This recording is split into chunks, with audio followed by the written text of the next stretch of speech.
paisagem, neste caso, é característica de um certo pensamento romântico, porque, de facto, o viajante sobre o mar de névoa está no topo de uma montanha e os românticos praticavam aquilo que nós muito claramente chamamos de escalada. Faziam constantemente passeios e faziam escalada nas montanhas para ver lá de cima o mundo cá embaixo. Esta visão do mundo infinito, do mundo que se estende aos pés de quem está a ver, no topo mais alto que é possível, era uma prática comum aos românticos e, portanto, os autores, escritores e outros mais faziam isto com alguma assiduidade para ter essa experiência extraordinária dessa natureza que nunca mais acaba e que pode ter esta dimensão do sublime. Ora bem, e o que é o sublime? O sublime é, na realidade, uma experiência arrebatadora, não tínhamos dúvidas sobre isso. A primeira pessoa, como eu vos disse, que refletiu sobre isto e que passou à história, se calhar outras o fizeram, mas não passou à história, foi precisamente o Pseudo-Longino, do qual não sabemos o nome, e que, de certa maneira, estava ligado ao conceito que está suspenso no ar, o que está alto, que tem a ver com o verbo elevar, não é?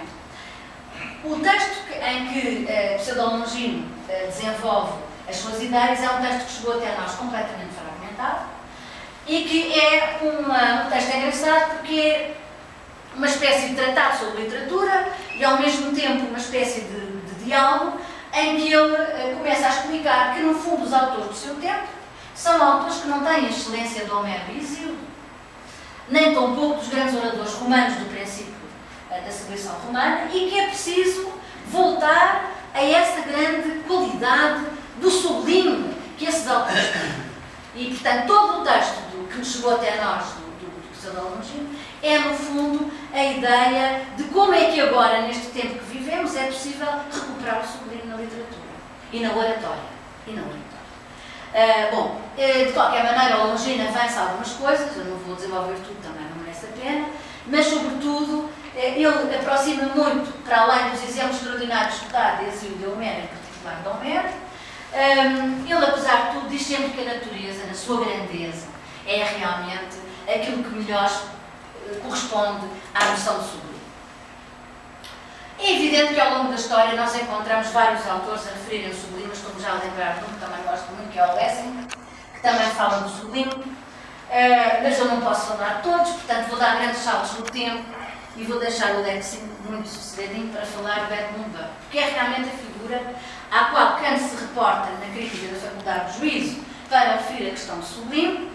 É, digamos, a segunda grande abordagem da história acerca do sublime, e o texto dele, que é a investigação filosófica sobre a origem das nossas ideias do sublime e do belo, é um texto um bocadinho, digamos, fundamental e quase que tem os princípios com os quais depois Kant se vai debater no seu texto também, não é? A primeira coisa fundamental que ele diz é que o sublime é um sentimento oposto ao belo, o que significa que o belo é agradável. O sublime há de ter um não sei quê de desagradável, há de ter um não sei quê de negativo, há de ter um não sei quê de arrebatador, de inquietante, sobretudo de inquietante, o que é estranho, não é? E que, por outro lado, o belo implica sempre um amor desinteressado, depois Kant vai explorar isso em relação à forma, e que, por outro lado, são de facto os objetos misteriosos, enigmáticos e os de grande escala que provocam essa experiência do sublime. Portanto, a natureza, como vocês calculam, está perfeitamente na primeira linha de espera para ser aquilo que provoca imediatamente o sublime. Há mais ideias que ele desenvolve, mas eu não vou explorar muito mais. Vou só ler estes dois pequeninos textos. A grandeza de dimensão é uma poderosa causa do sublime. A infinitude tem uma tendência a encher a mente com essa espécie de horror deleitável, mas esta contradição, não é?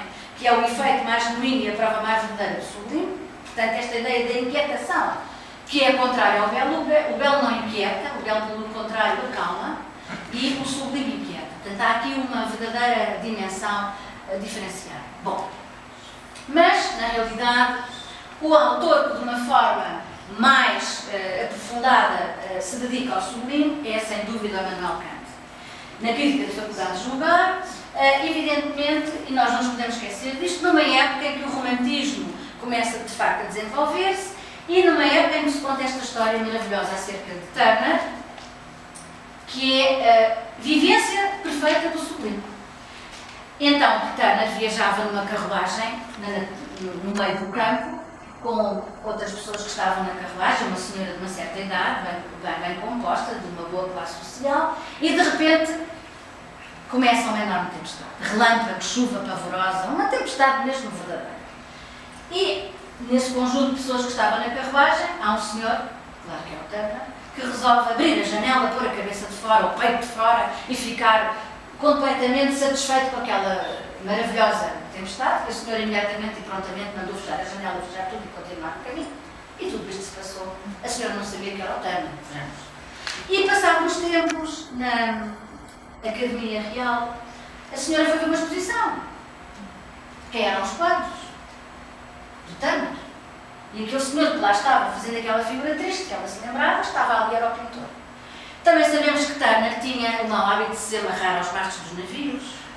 Ele viajava muito na costa inglesa e, uma das vezes, ia morrendo num naufrágio. Porquê? Porque ele queria perceber a paisagem, as movimentações das ondas, e por isso é que há aqueles maravilhosos quadros dele, o Cargueiro, a neve, porque, de facto, o Turner era um autêntico amante da natureza, era um romântico. E quando nós damos este exemplo, que aliás vem escrito num livro muito bonito, de um autor espanhol, é também para dizermos que esta história de Turner encarna, de facto, a grande modificação da mentalidade, a grande modificação do gosto entre o belo e o sublime. De facto, Turner é, como todos sabemos, o precursor do impressionismo, é o homem da mancha, da atmosfera, sobretudo nas suas pinturas depois feitas de Veneza e dos seus maravilhosos pastéis. E, portanto, que Turner é realmente a encarnação, como pessoa mesmo e com o risco que ele corria, do sublime.